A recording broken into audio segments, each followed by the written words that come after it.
on Smile90.4 FM. The rise of artificial intelligence and machine learning is making a fundamental impact on our current and future jobs. Like all aspects of technology delivery, business analysis will not be spared the disruptive transformation.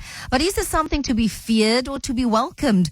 How do we embrace this impending tsunami of change and future-proof ourselves? Earlier, I caught up with Johan Steyn, the portfolio lead software quality engineering at IQ Business. Johan, tell us about the rise of the robots. Look, it's a contentious issue. And what I do in my talks, and I speak about this topic, in the fourth industrial revolution across the world, there's a lot of hype and then there's a lot of reality.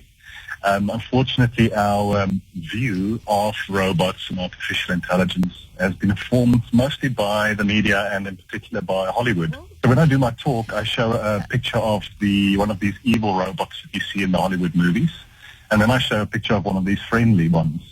And I say, which of these two most accurately make you think of artificial intelligence and robotics? And people almost always refer to the very evil one with the red eyes and smoke coming out of its nose. And then I showed them a picture of just computer code, and I said, in reality, robotics and artificial intelligence is just computer code.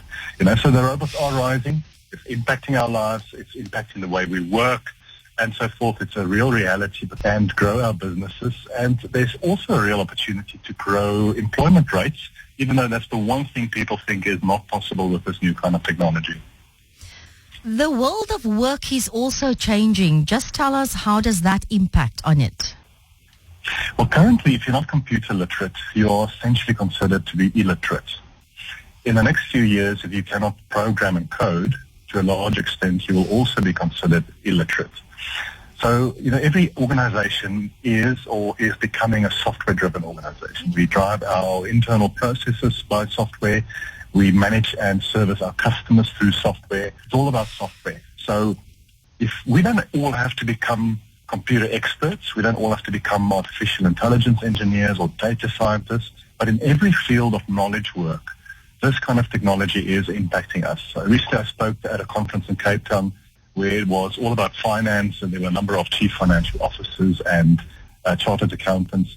And I mentioned to them and I showed to them, even in their career, they need to understand how data works. They need to understand how this new technology is going to impact them. So I think to answer your question is we might not all be replaced by robots, but this technology is impacting how we're doing business. So even if you're non-technical, if you're a manager in a business, you need to understand this technology. We need to future-proof ourselves. For instance, is the next business analyst a robot?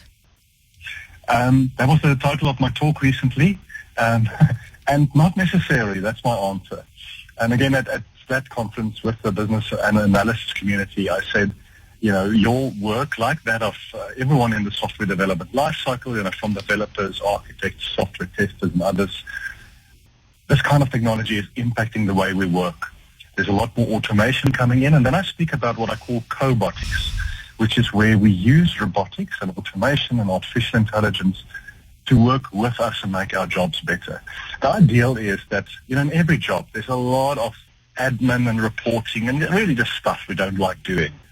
The ideal is that a lot of that is done by robotic process automation or some sort of machine learning. Just talking about cobotics again, can artificial intelligence and business analysis coexist? It can, yes. And again, like I say, with every audience I speak to, irrespective of their careers, we can absolutely coexist with this technology. It can make us much better at our jobs. But the onus is really on us to make sure we upskill ourselves, we understand this kind of technology, that we don't fear and shy away from it. So business analysis and robotics and artificial intelligence can absolutely coexist. Johan, where does robots currently fail? Predominantly in interactions with humans. Remember, artificial intelligence and robotics is, at this stage, we are at what they call narrow artificial intelligence, which means we're trying to make these systems as smart as humans. We're not there yet.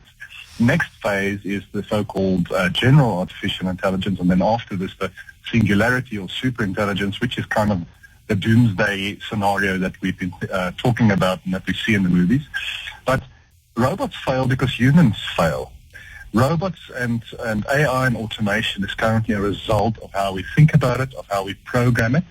But just to finally answer your question, robots fail at the moment, and that will change in the future, at human interaction with empathy, with intuition, and the things we really want when we interact with something or someone else as human beings.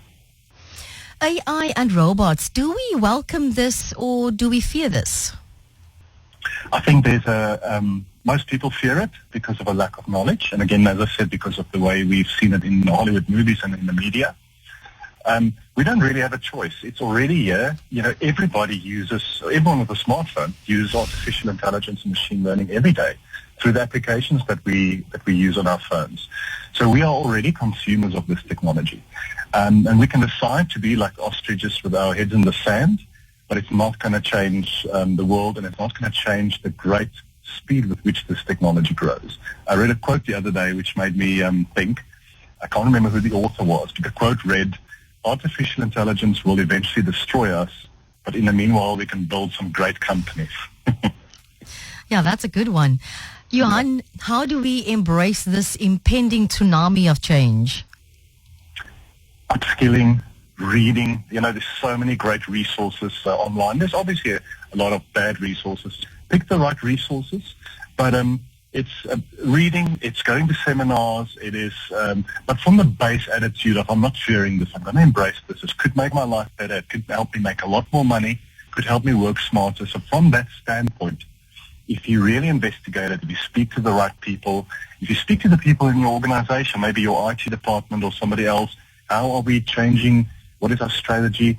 So for me, it's almost there for the taking, but it's up to us as individuals to rise to the occasion and to learn as much as we can about this technology and how we can practically apply it in our lives and in our works. Johan, and any last thoughts that you have on this topic that we can share with the listeners? I personally am very excited about it. It's changing the world in ways we could never have imagined.